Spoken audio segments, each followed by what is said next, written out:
না, আমরা তো অ্যাকচুয়ালি আমরা স্যাক্রিফাইস করতেছি, ফ্যামিলির সাথে কেউ ঈদ করতে পারছি না। না, পার্সোনালি আমি বলতে চাই আমরা যারা আজকে থেকে তো আমাদের ক্যাম্প স্টার্ট, তো যারা দলে আছেন সবাই খুবই ভালো ফেজে আছেন।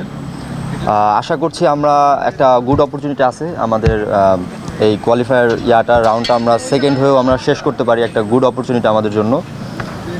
আশা করছি আমরা ম্যাচটা জিততে পারলে আমরা সেকেন্ডে থাকবো ইনশাল্লাহ। সে জায়গায় ভিয়েতনামের সাথে প্রস্তুতি ম্যাচ হবে এবং ভিয়েতনাম অত্যন্ত শক্তিশালী দল। আমরা তো মনে করি যে এই ম্যাচটা আসলে জেতার থেকে অনেক বড় প্রস্তুতির প্ল্যাটফর্ম তৈরি করে দিবে সিঙ্গাপুর ম্যাচের বিপক্ষে ম্যাচের আগে আর কি। সেখানে ভিয়েতনামকে কীভাবে দেখছেন? না, আমরা এই জন্য স্পেশালি বিএফএফকে থ্যাঙ্কস জানাতে চাই যে এরকম সিঙ্গাপুরের আগে আমরা ভিয়েতনামের ভালো একটি টিমের সাথে আমরা ফ্রেন্ডলি ম্যাচ খেলার সুযোগ পাবো। তো এটা আমাদের সিঙ্গাপুরের ম্যাচে খেলার আগে একটা বাড়তি একটা অনুপ্রেরণা বা সবাই নিজেকে ভালোভাবে আরও ঝালিয়ে নিতে পারবে যে কী অবস্থা সবার। সো এটা একটা বাড়তি মোটিভেটেড থাকবে আমাদের জন্য। প্রতিবার দেখা যায় যে সুমিত লেটে আসে, তার ক্লাবের খেলা থাকলে লেটে আসতে হয় আর কি, আসেন তার আসতে হয়। এবার তো উনি শুরু থেকে এবং কিছুদিন মধ্যে আপনারা হামজাকে পেয়ে যাবেন, শুরু থেকে ফুল স্কোয়াড পেয়ে যে আপনি শুরু করেছেন। টিমের পরিবেশটা কি প্লাস ট্রেনিং সিস্টেমটা কেমন হতে পারে মনে হচ্ছে? না, আমি বলতে চাই আমরা লাকি, সবাইকে আমরা পাচ্ছি।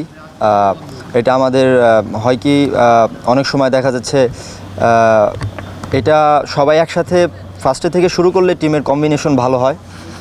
তো আশা করছি আমরা আগের তুলনায় আমরা এবার আরও সুন্দরভাবে প্রস্তুতি নিতে পারবো এবং ভালোভাবেই ম্যাচগুলো খেলতে পারবো। মোরসালিন, একটা বিষয় হচ্ছে আমি যদি বলি আপনার ক্যারিয়ারে মোটামুটি যে কয়েকটা গোল আছে তার মধ্যে 2টা গোলের কথা আপনি সবসময় উল্লেখ করেন। সবশেষ ভারতের ম্যাচেও কিন্তু আপনি একটা ভালো একটা গোল করেছেন। এর আগে লেবাননের কথা বলি, তো শক্তিশালী দলগুলোর বিপক্ষে আপনার একটা ভালো স্কোরিংয়ের একটা সুযোগ থাকে। সেক্ষেত্রে ভিয়েতনাম আছে, এবার সিঙ্গাপুর আছে। তো এই দুটো দলের বিপক্ষে কি সুযোগ বা ওই ধরনের অপরচুনিটি পেলে বা কেমন করতে চান আসলে? নিজের গোলের খাতাটা একটু বাড়াতে চান কিনা? যেহেতু বর্তমানে গোলের টপ স্কোরের দিক থেকে বলা যায় আপনি মোটামুটি এগিয়ে আছেন ওই ক্ষেত্রে। না, অবশ্যই আমি সবসময় চেষ্টা করি দলের হয়ে খেলার জন্য। তো আমাদের স্পেশালি আমি যদি বলি আমার ফার্স্ট প্রায়োরিটি থাকবে যে দলকে আগে কীভাবে জেতানো যায়।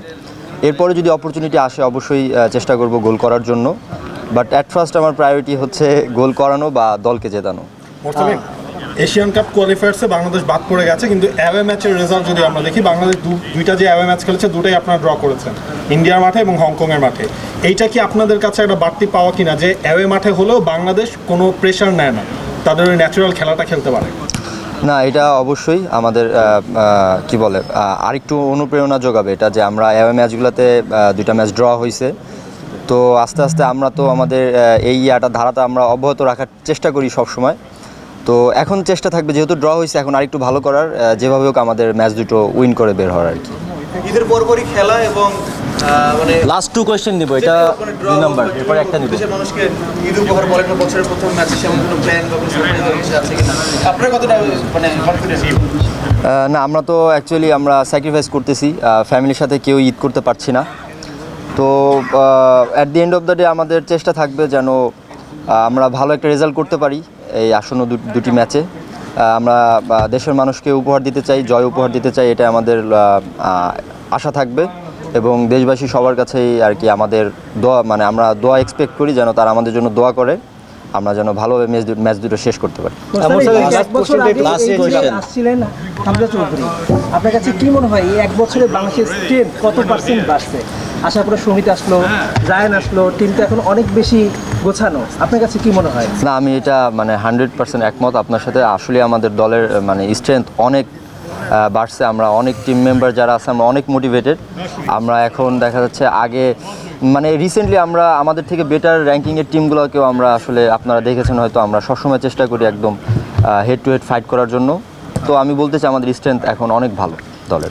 Thank you. আরেকটা প্লেয়ার স্পিকার সেশন করবে, একটু ওয়েট করেন, আসুন।